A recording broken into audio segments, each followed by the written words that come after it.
Premier Danielle Smith addresses the province. And I, as Premier, will not have a legal mistake by a single judge silence the voices of hundreds of thousands of Albertans. The separation-related question added to the fall referendum.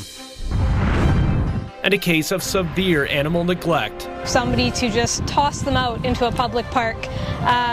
It really angered me. 2 dogs found dead in a southeast park. And the long road to recovery for an American white pelican. And there's lots of food here. It's a protected wetland, so it's a nice, safe place for him to strengthen up. The joyous moment for those who cared for it. CTV Calgary, local breaking news with Tyler Barrow. Good evening and thank you for tuning in. Premier Danielle Smith has added a vote on separation to October's referendum slate, but a yes vote won't actually mean Alberta is leaving Canada. In a televised address tonight, Smith outlined her government's new plan, which includes an option to trigger a real vote on separation. Tim Brooke breaks it all down for us. A referendum on a referendum. I will be requesting our government add an additional question to the October 19th referendum vote announced previously. The additional question will be, should Alberta remain a province of Canada? Or should the government of Alberta commence the legal process required under the Canadian Constitution to hold a binding provincial referendum on whether or not Alberta should separate from Canada? It's a mouthful, but that's the question Albertans will have to sort through at the ballot box in October.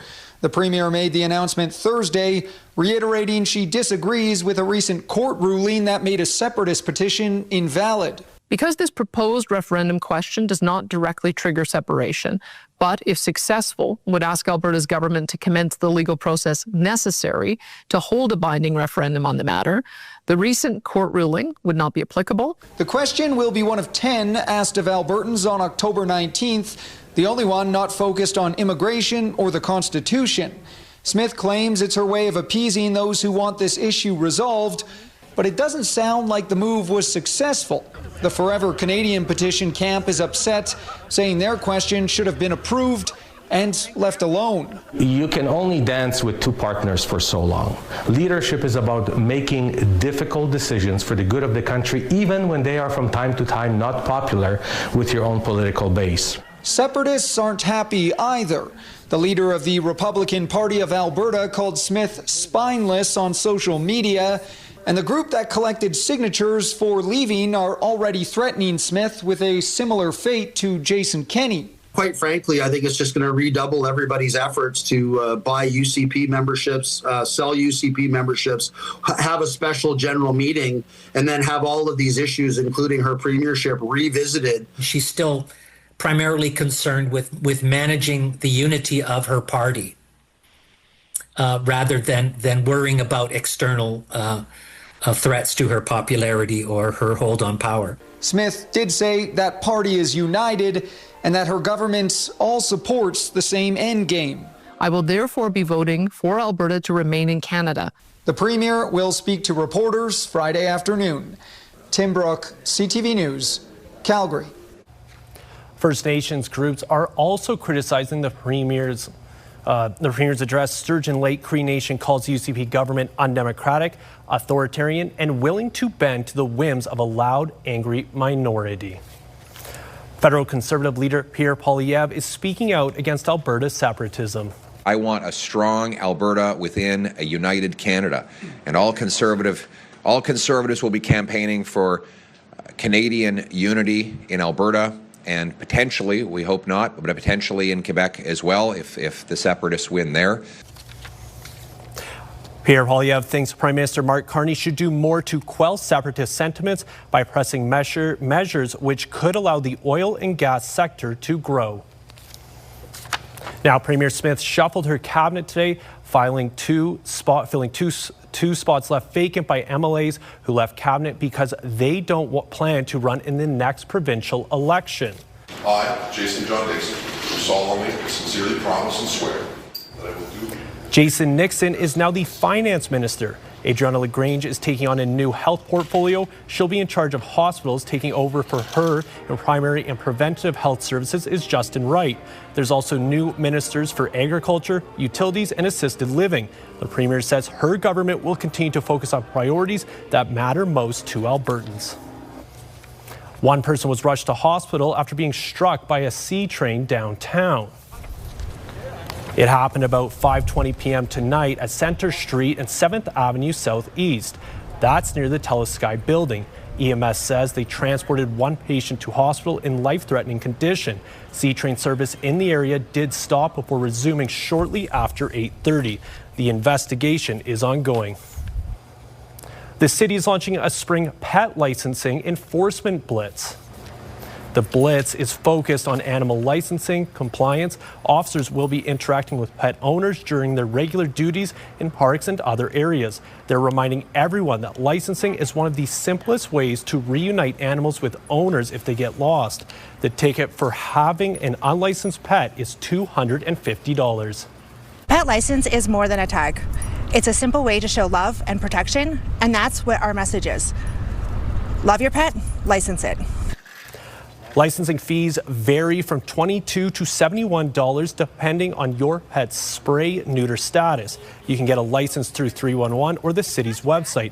Last year, nearly 1,500 lost pets were reunited with owners because they were licensed. A grizzly bear cub was hit and killed by a train in Banff National Park over the weekend. The bear was one of two cubs that had been seen with a well-known female known as Bear 142. These images were shot by wildlife photographer Jason Leo Bantle days before the bear was struck on the tracks. Parks Canada says it happened Sunday evening near the Protection Mountain Campground. They estimate there are nearly 700 grizzly bears in Alberta, including 65 in Banff National Park. They are currently designated as a threatened species. A disturbing discovery in a Calgary park has the Humane Society investigating a case of animal neglect and cruelty. A warning, certain images in this story may be disturbing to some viewers. Kevin Green reports. So I got to about this log and I looked over. Back on May 7th, Calgarian Annette Mazzaros found the bodies of two dead dogs discarded in a wooded area off this path near the Graves Bridge parking lot, which is where Glenmore Trail spans the Bow River. Somebody to just toss them out into a public park. It really angered me that we as humans would do something like that. The animals' bodies showed clear signs of neglect. She called animal services, but it took a week before anyone came to remove the animals. They said they couldn't find the dogs and they didn't pick them up. And I got really agitated and I said, why wouldn't you call me? I had a map, I drew a map, I circled where they were, and anybody who came here can smell it. The dogs' bodies were eventually picked up by a city crew, which took them to the Humane Society. It has taken over the investigation. Despite some degradation from exposure, we were able to determine that there is indication of severe neglect in this case. We can determine that one of the dogs was starved. Right here is where the dogs' bodies were found. In fact, the fur from one of the animals is still here on the site. On Wednesday, Humane Society investigators were back here gathering evidence from this area to try and determine just when the dogs' bodies were left here and other evidence that might help them determine where they came from. As difficult as they are to look at, the Humane Society wants Calgarians to see these images of the dogs. One, a golden retriever, the other, a collie terrier mix. They say someone knows where these animals came from. These types of neglect cases happen over a prolonged period of time, so people around the animals would have noticed something going wrong, and especially someone who is owning or caretaking the animals would have absolutely seen this happening. The Humane Society says it's looking at several charges under the criminal code regarding animal cruelty. Other charges could follow relating to the disposal of the animals' bodies. But it says right now it doesn't know who should be facing those charges. Kevin Green, CTV News, Calgary. If you have any information about the dogs, call the Calgary Humane Society. A young Calgary boy is the recipient of a very special bicycle. Hey, let's go. Let's go. Oh, that's perfect. The Kiwanis Club of Calgary Chinook presented the youngster with his 10,000th refurbished bike. The club has been running this program for 30 years. In this time of rapid inflation, the club says providing something as simple as a bike can make a meaningful difference, giving a child transportation and a feeling of independence. We work through social agencies, so we work with quite a few of them through the city, and they are the ones who identify the children to us that are in need. Once we get home, I know I'll be outside the whole day now. This morning on the drive here, that's all he kept saying was about the bike. The Kiwanis Club of Calgary Chinook is marking 75 years of helping the community. Edmonton is host to one of the biggest artificial intelligence conventions in the country. New funding announcements were made from the federal government to help cement Canada's role as a world leader in AI research and recruitment. CTV's Curtis Goodrum has more on what role Alberta's capital will play in the research of AI. There is an air of excitement at the Edmonton Convention Centre. Thousands here learning about Canada's and Edmonton's place in a quickly changing artificial intelligence landscape. We've been leading for a while, and so that means we're pioneering spaces and ideas that other people aren't even looking at yet. Tens of millions of dollars have been given to local researchers to fund their work and hire more of them. They're now part of a national organization sharing AI innovation across Canada. It's literally just wild to be a researcher in a field that went from literally you don't even talk about it in tech to it's now in everyone's lives. Ife Adabara is in Edmonton thanks to another new funding pot worth $30 million. It's being used by the U of A and AI Research Institute, Amy, to attract high-level AI researchers. She says Edmonton is on the cutting edge of a wide variety of fields. One of the things that stand out with Canada is the collaborative, organizations like CIFA, for example, that is bringing together our researchers. AI will change how we deliver healthcare, change how we deliver service, change how agriculture, mining, everything's done. Artificial Intelligence Minister Evan Solomon says the U of A is at the forefront of development. You're seeing it on the research side, you're seeing it on the industry side. You're seeing governments coming here looking for Canadian companies to build and to buy from. It's a realization of the potential it's been building for more than 20 years, and it's going to keep growing for sure. White says Alberta has the tools to become a leading hub for AI and technology over the next 5 years. Curtis Goodrum, CTV News, Edmonton. The Edmonton Police Service is using ethical hackers to stop scammers in their tracks. The service says the unorthodox collaboration has helped prevent the loss of tens of millions of dollars. CTV's Nerman Issa explains.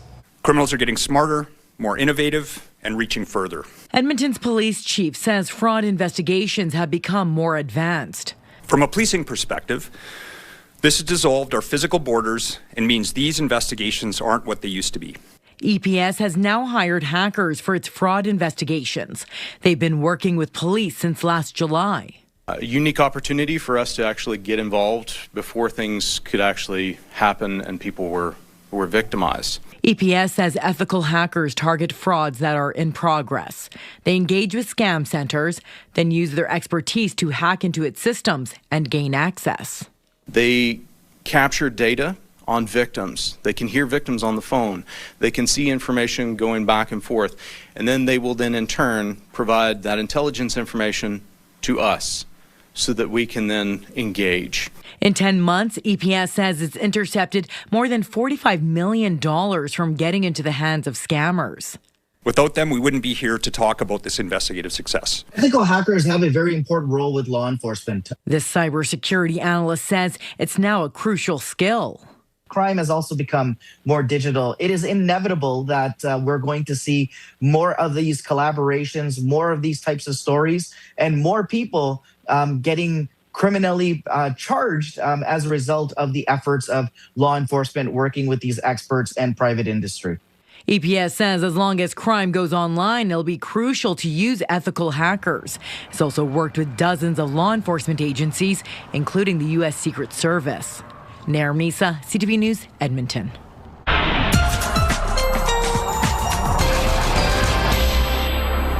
All right, Danielle, beautiful out today. Great day to get outside. Can we expect that this weekend? Yeah, and you can expect what we had today tomorrow. Even temperatures will be pretty much the same.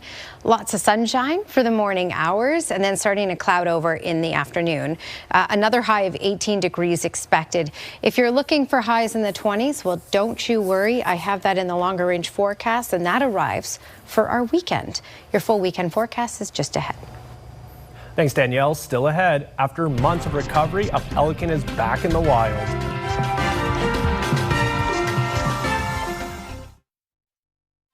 You're watching CTV News, Calgary. Welcome back. Tourists heading to Banff might be disappointed as the iconic town sign is going into storage. The town says the sign needs to be temporarily moved so a new park can be completed. The area near the train station is getting new sidewalks, paths, public seating, trees, and landscaping. Officials say the sign will be in storage for 3 to 4 weeks. The federal government's Canada Strong Pass is just weeks from going into effect again. It offers free entry to all Parks Canada sites and a 25% rebate on camping fees. Children also get free admission to national museums, and there's a 50% discount for visitors 18 to 24. Some travelers on Via Rail also get discounts. The pass will be available from June 19th to September 7th. An American white pelican spent more than 7 months in care at Calgary Wildlife Centre, suffering from a variety of ailments. It had cuts on its feet, a broken wingtip, and lice inside its pouch, making it difficult to eat. The bird was nursed back to health and today was released into a protected wetland near High River. Kevin Fleming reports. It's a big bird and left in its travel crate to get used to its new surroundings at Frank Lake. Calgary Wildlife chose this spot because there's a flock of American white pelicans living here for the summer. Pelicans are group birds. They don't particularly do well on their own. So we wanted to find a place that was quiet, that he could have some time to strengthen his wings. Kyla Ray opens the crate so the pelican can stretch its wings, but it doesn't leave right away. I think he was just checking the space out, looking around, like he's feeling the wind, see which way it was going. But it's not long before it leans into the wind and then takes off. It's a happy moment for the people who nursed it back to health. There aren't even words to see the change in an animal, especially through the winter. It was a long winter, and to watch him slowly move from like a small quarantine space into a little bit of a bigger space and changing the substrates he was on and making sure his mind was being used. The resident pelicans take notice of the new addition as it swims in the background looking for fish. It was in bad shape when it arrived at the rehab facility in October 2025, full of parasites, underweight, and not moving well. He was found in Calgary during the migration south, got injured during that migration. We need to get him back with a flock. So this is really helpful that there's a flock of pelicans here. This is great habitat for him, lots of food, and yeah, he should be good and on his way. Just beyond the island, you can now see 2 pelicans swimming together. And that's just what Waylon and Ray want to see. The pelican also showed signs of lead poisoning, and rehab specialists are asking the public to properly dispose of fishing material like lead weights to help protect waterfowl. Kevin Fleming, CTV News, Frank Lake. Rehab specialists say the pelican turned into quite a diva, taking a liking to its food preferences like salmon. That salmon and other fish it was fed cost about $250 a week. Calgary Wildlife doesn't receive government funding and relies on public donations. Danielle Smith is along next with their Skywatch forecast.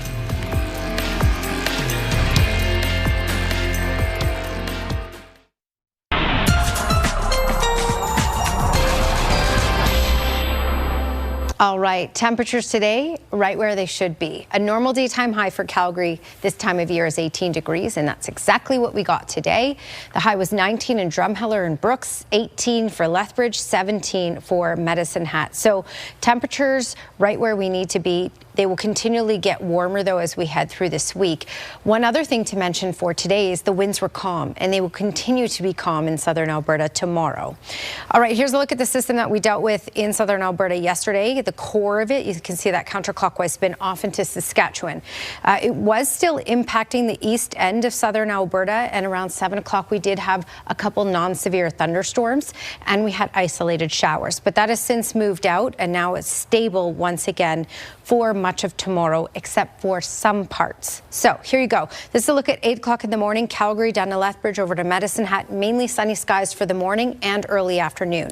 Later in the afternoon, the clouds will increase, especially along QE2, Highway 2. And then by 2 in the afternoon, there will be some development of isolated showers in the foothills. We will be pretty stable, though, in much of southern Alberta, so it doesn't look like there will be enough energy or enough steam for this to track all the way to QE2 and Highway 2. Most likely, it will fizzle out before it gets to Calgary and Highway 2. But still a small chance of an isolated shower if you live along the highway, and then everywhere off to the east, less likely to see anything at all. Just some cloud cover later in the day around those supper hours. All right, here's the longer range forecast for the city. 18 degrees once again as our high for tomorrow. Sunshine for the morning, starting to cloud over in the afternoon hours. And then again, by the supper hours, very small chance of an isolated shower in the city. Look at your weekend. Saturday 24, Sunday 20. So any camping or gardening that you wanted to do on May long weekend, well, Mother Nature is giving you the good stuff to do it this weekend. We'll still hold on to the 20s as we head into next week, but the next system does roll in Monday night through Tuesday. We'll likely pick up about 2 to 4 millimeters of rain Monday night through Tuesday. Tuesday, you're looking at isolated showers and certainly the chance of a late day thunderstorm. Giving you quickly the 10-day trend, and you can see the lowest will be over the next 10 days is 18 degrees. That's tomorrow, that's Tuesday and Wednesday of next week, and most other days will not just be in the 20s, but as you can see for Saturday, that will be the warmest day of the next 10. All right, thanks Danielle, and don't go anywhere. Still ahead, the bears you can now see at the zoo.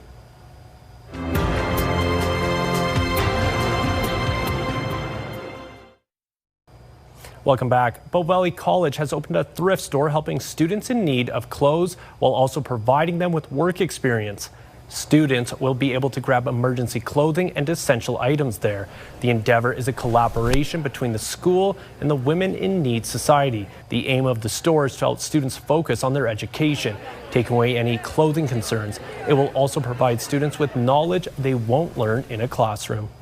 It's not only a connection with affordability and sustainability, but it really is a learning lab here at the college. We are going to have work integrated learning placements, capstone projects, volunteering, co-curricular. So it's a wonderful synergy between WINS and Bow Valley. Store sales will go toward helping qualified students meet basic needs through WINS House to Home program. And to finish us off, you can now see a couple of grizzly bear cubs enjoying their outdoor habitat at the Wilder Institute Calgary Zoo. Turner and Fitz arrived at the zoo last fall after being orphaned in the wild. The brothers have spent the past several months getting to know their animal care team, and they spent the winter behind the scenes. Now they are exploring their outdoor habitat in the zoo's Wild Canada section. Zoo staff say the playful cubs are doing phenomenally health-wise, and they are fascinating to watch. That does it for us here. Thank you for watching. Have a good night, Calgary.